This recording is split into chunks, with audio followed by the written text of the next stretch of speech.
You're listening to The Manning Report with your host, James David Manning. The news behind the headlines.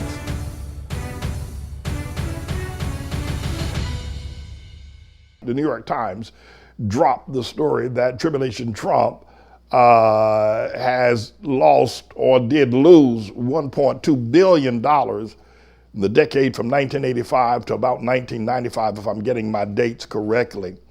And I don't know if we have a clip of that, of what's happening. Rather than me trying to explain it, I'm going to pull up a clip from one of the local television channels to let them explain it, and then I'll come back and have some commentary. But this is earth-shattering regarding the man who's supposed to be the great deal maker, regarding the man who says he's a billionaire, regarding this fraud. Trump is a con man. Trump is a thief.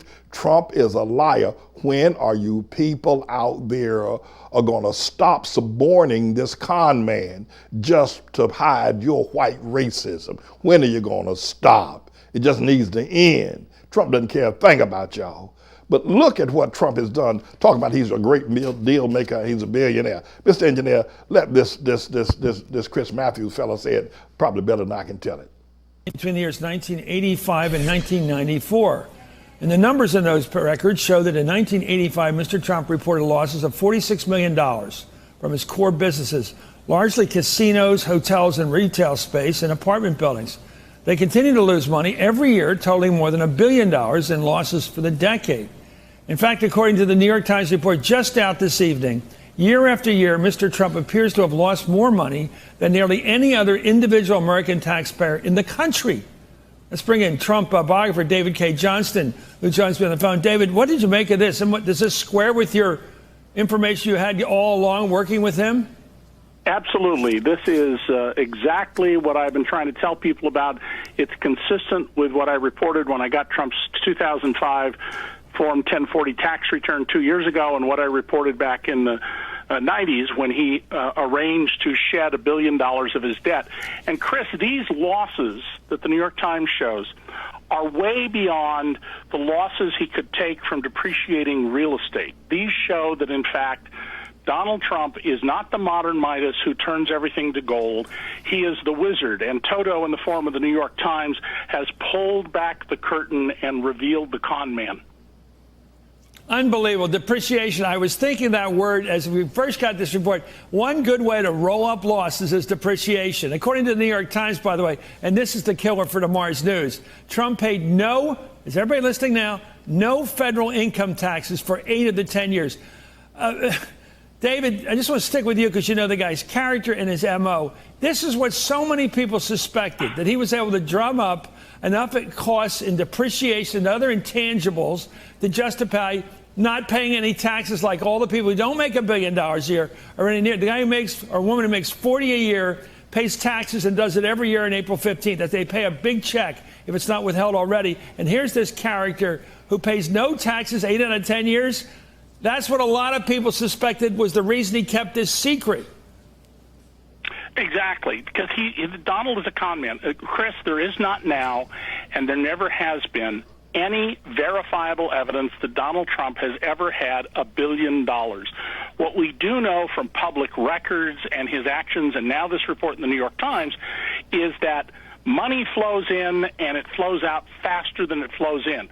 And one of the reasons we should all be concerned about that is someone who is constantly, desperately in search for money to maintain the appearance that they're wealthy is likely to commit crimes and be open to various actions. And one of the things that has been looked at, we don't have a definitive answer yet on, is Donald Trump and laundering money for Russians, Saudis, Emiratis, and others through real estate deals, some of which I've written about, that make no economic sense as a business deal, but absolutely make sense as money laundering and payoff operations. Evan, you ran against. Did you suspect this? Well, look, I think people have long wondered, of course, why the president has been so careful to hide his taxes. I mean, it is his red line. And I think most of us expected that maybe they might reveal now, one of you're two listening things to or the both Manning things, Report, that he wasn't as wealthy as he said he was, which frankly, I thought I would about. let you But see a full report of those who have looked at David K. Johnson, who has sued Trump on a number of occasions and have seen his 2004 tax returns. And as you know now, Deutsche Bank has surrendered to Congress several years of Trump's financial dealings and loans from Deutsche Bank, and in that is contained some of the tax information as well. But Trump is a liar. Trump is not a billionaire. He never has been. He's a con man who has con all the world into thinking he is a billionaire. But he's also a crook and a liar, and he doesn't pay taxes. You and I have to pay taxes. Trump doesn't do that. He's a fraud from way back when. And this is a very important piece. I don't know how long his base is going to put up with him. The hours they got to put their taxes together. I got to sit there. I got to sit there with a cup of coffee and all this paperwork. But I'm going to be honest. I hate it. I got to be honest. I'm not and you feel like a chump because you're just being honest. And you find out about a guy like him, living in that house, living like he lives, with the planes and everything else. And you find, wait a minute, he came up with tax dodges, depreciation allowances, stuff that justified, we'll see as a good accountant, to get out of it. When you're paying in dollars, he's evading in millions. Yeah. I mean, look, there's a bunch of things going on here. I think one of them is as Evan said, as you're saying, just this idea that he didn't contribute in any way, apparently, for at least a good chunk of time America, to the American economy, while trying to pass it. I mean, this is where the whole, like, I do care that he's rich or not. I don't care if he's rich. I care that he was trying to pass himself off as this great charitable person. I'm rich and I have this Trump, charity and I do good with it, when that's a scam. Well, no wonder he's being audited. Well, of course, I don't think he is being audited, but right. He would be if he never paid taxes for 8 out of 10 years. But the other question is going to be, are these losses real? I mean, is this just smart, moving around of money, or is there tax fraud here? And I mean, my guess is... It doesn't matter if it's smart moving around of money.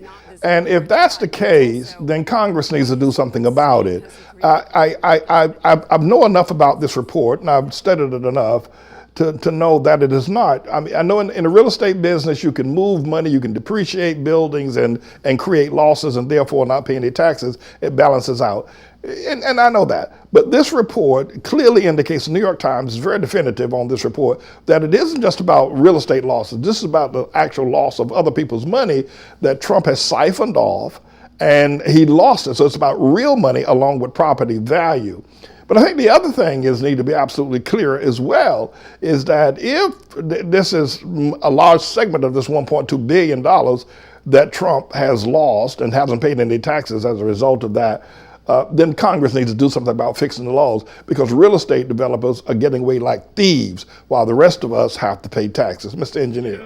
Civil income tax fraud trials. He lost both of them and was excoriated by the judges. So I think there's lots of evidence that Donald Trump is a criminal level tax cheat, and it's one of the reasons it's important that Congress, under this 1924 anti-corruption law that you and I have talked about in the past, needs to get his returns and have them audited by congressional staff experts. Recently, there has been a letter signed by 600 former prosecutors, federal prosecutors within the federal court system. They have signed on to a letter.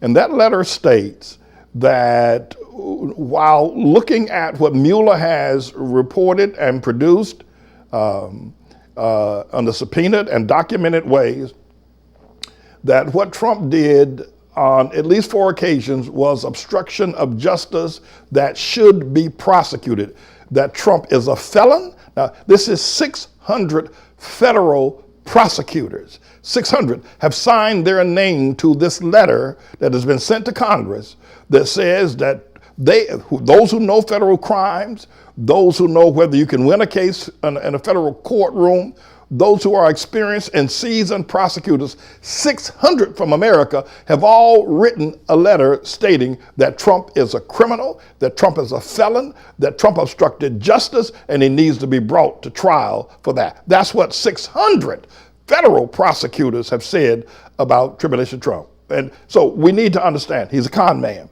He doesn't pay taxes. He is not a billionaire. He isn't. He never has been. I'm in New York. And the New York billionaires like Michael Bloomberg and a bunch of other people, they don't run with Trump because they know he ain't got no money. They know he's a con man. I know billionaires. I have hung out with some here in New York. They don't hang out with Trump. Trump's a con man. He's a liar. And he's running a game on America, and it needs to stop. Alan Weisselberg, I think is his name, is Trump's accountant, longtime accountant, who served Trump's father, Fred Trump. He's got the goods. Now, he is cooperating with the federal authorities and the New York State authorities, State Attorney General Letitia James. And while Trump may be able to stonewall Don McGahn not giving his report, he may be able to stonewall whether Mueller is going to report, speak before the House, he may be able to stop Barr and he may be able to keep his matter in court for the next 20 years. But I can tell you something, one thing he's not going to be able to do. He's not going to be able to stop Letitia James here in New York, who's a state attorney general, for getting his taxes. The New York State Assembly has put together a bill that will be passed today requiring all information regarding Trump's tax and procedures and monies be made available. That's going before Andrew Cuomo, who's governor of the state of New York today. The federal prosecutors in the Southern District, they also, you have to remember, they have been farmed out 12 other cases that we don't know what they are and who they are targeting, whether it be Don Jr. or Jared or others. We don't know who those cases are targeting that Mueller did not indict, but he thought that they were indictable and prosecutable. So this ain't over with yet. It ain't hardly over with yet. Trump is going to commit suicide. He's going to do it. How soon? We don't know. But we have to understand that he is a con man.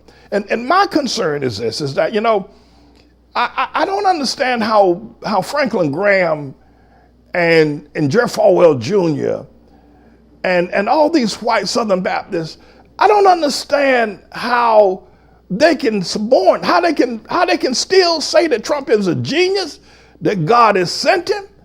This is a flipping of the script, my brothers. These people, these white people are trying to, they don't care how vile Trump is. It isn't about morality. It isn't about with these white Southern evangelists. It isn't about ethics. It isn't about what is true. These people are trying to save whiteness.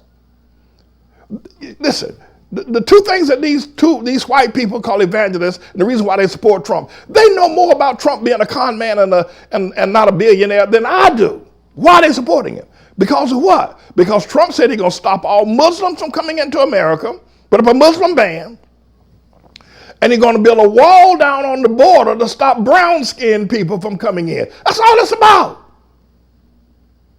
That's all it's about. And as long as Trump keeps talking about that wall, they're going to support him. Listen, you can bring out the report that Trump has paid no taxes, that he's not a billionaire, that he's a fraud. These white people, they don't care. They don't care. The only thing that would get them to turn against Trump, if he says, I'm going to open our doors to the brown-skinned people from south of the border and to the Muslims from across the way. If he says that, they're gone. They're gone like a sneeze in the wind. But they're going to stay with it because it's not Trump that they're trying to save. It's not America that they're trying to save. It is not the Constitution that they're trying to save. It is not unsaved people that they're trying to save. It is not the Word of God that they're trying to preserve. They're trying to preserve their white you-know-what. That's what they're trying. They're trying to preserve their white you-know-what. That's what they're after. And Trump, as vile as he is willing to try to help them, but it ain't going to stand. It ain't going to stand. It ain't gonna stand. I'm telling you, it's coming down. And it won't be long now before we see the end of this charade of Tribulation Trump. I'm James David Manning, everybody. I'm the Lord's servant. This is a bit of a news blog we do looking at spiritual wickedness in high places for the most part, making some observations about it and giving people a biblical foundation to the way of interpreting rather than have Sean Hannity or Laura Ingraham or Janine Pirro or Anderson Cooper or Rachel Maddow or Don Lemon, Rush Limbaugh interpret what's going on in the world. You come to me and I'll tell you based on what the Word of God says. They'll just give you their worldly, sinful view. But the Manning Report will tell you what God has said, whether to say yea or nay, whether to go or to stay. You'll be led by the word of Almighty God. Come to the Manning Report on a daily basis to interpret the spiritual wickedness in high places, because there's plenty of it that's going on. And so I'm the Lord's servant, James David Righteous Rebel Manning, and I'm here to serve you with news and information.